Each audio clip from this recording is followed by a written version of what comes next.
কারণ রামিসার বিচারটা আসলে চাওয়ার মতো।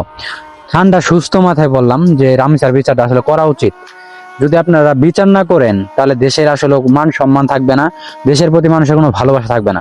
রামিসার ঘটনাটা আমি ভালোবাসি আপনার জন্য আজ আমি শেরপুর হাসান। তো আজকে কিছু ইম্পর্টেন্ট কথা বলতে চলে আসলাম, আপনার সঙ্গে একটু শেয়ার করি। যেহেতু শেরপুরের রামিসা, এই ঘটনা কিন্তু অবশ্যই সবাই শুনেছেন এবং সবাই কিন্তু মন্তব্য করেছেন। কথা হচ্ছে রামিসার যে হত্যাকারী তার পক্ষে কিন্তু এখন পর্যন্ত কোনো কিন্তু অ্যাডভোকেট দাঁড়ান নাই। তাহলে এই রামিসা হত্যার সে আসামিকে এখনো কেন আমরা প্রকাশ্যে শাস্তি দেখতে পারতেছি না? এটা কি ধরনের অমানবিক একটা নির্যাতন তার সঙ্গে হয়েছে, আর এমনকি দেশবাসীর সঙ্গে করা হচ্ছে। আমি মনে করি হৃদয় বিদারক ঘটনার মধ্যে সবচেয়ে বড় ঘটনা হচ্ছে এই রামিসা হত্যার। কারণ এরকম সিচুয়েশন, এরকম একটা বাচ্চা ক্লাস 2-তে পড়াশোনা করে, অথচ দেখেন সে বাঁচার জন্য কত স্বপ্ন ছিল তার, কিন্তু আমরা তাকে বাঁচতে দিলাম না।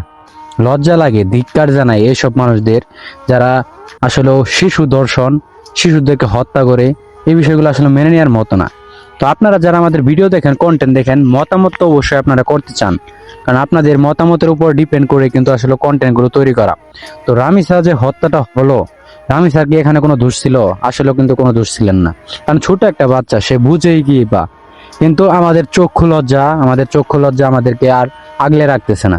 কারণ সে ভালো কেন, সে সুন্দর কেন, তার প্রতি আকৃষ্ট হতে হবে। সে আমাকে স্বেচ্ছায় কিছু না দিলেও আমি তাকে যেন গ্রহণ করতে পারি জোর করে, এরকম সিদ্ধান্ত কেন আমাদের মাথায় আসে? কিছু অমানুষ রয়েছে বাংলাদেশে, যাদের কারণে রামিসার মতো হাজার হাজার শিশু নির্যাতন হচ্ছে।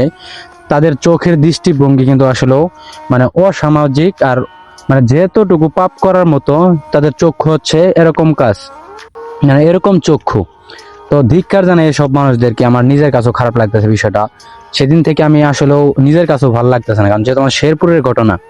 আর আমি দেশের সরকার এমনকি দেশের জনগণের উদ্দেশ্যে বলতেছি যে বাংলাদেশে এখন পর্যন্ত ধর্ষণের কিন্তু কোনো বিচার আমরা পাইনি। আর এরপরও কিন্তু ধর্ষককারী যারা ধর্ষণ করেছে তাদের পক্ষে কিন্তু অবশ্যই অনেক অ্যাডভোকেট দাঁড়িয়েছিলেন। এই রামিসা হত্যাকারীর পক্ষে কিন্তু একটা অ্যাডভোকেটও কিন্তু দাঁড়ান নাই। তাহলে চিন্তা করে দেখেন, এখন পর্যন্ত আমরা বিচারই পাচ্ছি না। এটা ধিক্কার ছাড়া তো আর কিছু বলার নাই। কারণ নতুন বাংলাদেশ, এর নাম নতুন বাংলাদেশ। আপনাদের কি লজ্জা লাগে না? যদি লজ্জায় লাগতো তাহলে কখনো নতুন বাংলাদেশ বলতেন না। কারণ বাংলাদেশ ঠিক আগের মতন রয়েছে, এখনো কোনো পরিবর্তনই আসে নাই। আজকে নতুন বাংলাদেশের একটা রূপ ধারণা আপনার সঙ্গে শেয়ার করি। নতুন বাংলাদেশ আমরা পেতাম যদি রামিসা হত্যার সে এতদিন সময় না নিয়ে একদিনের ভিতরে তাকে যেন প্রকাশ্যে শাস্তি দেওয়া হতো, তাহলে বুঝতে পারতাম যে নতুন বাংলাদেশ হয়ে আমরা গর্বিত।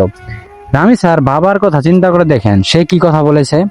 সে বলেছে আমার মেয়ের বিচার আমি চাই না, কারণ আপনারা বিচার করতে পারবেন না। এটা সরকারের চোখে লজ্জা থাকা উচিত যে কতটুকু একটা কি কথা বলেছে। চিন্তা করে দেখেন, সেই সিচুয়েশনে সত্য কথাই কিন্তু বলেছেন তিনি। কারণ আপনারা তো পারবেন না, বিচার করতে পারবেন না, শুধু আপনারা নাটক করতে পারেন।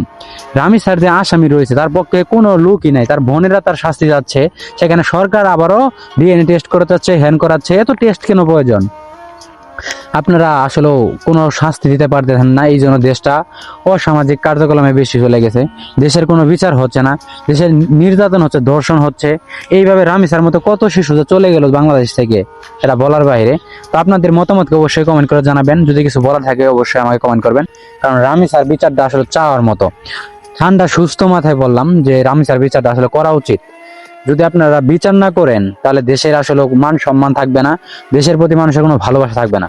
রামিসার ঘটনাটা আমি লেট করেছি, কারণ আমি বিয়ের দাওয়াতে গিয়েছিলাম, সেখানে তো পরিস্থিতি ঠিক না। আর কন্টেন্টের মাধ্যমে বা পোস্টের মাধ্যমে কিন্তু আমি আপনার সঙ্গে শেয়ার করেছি, সে কারণে কন্টেন্ট কিন্তু অনেক লেট করে দিলাম। তবে আপনাদের মতামতগুলো অবশ্যই শেয়ার করবেন, যেন আপনাদের সঙ্গে আমি শেয়ার করতে পারি ভিডিওর মাধ্যমে, আপনাদের মতামত অবশ্যই জানতে পারি।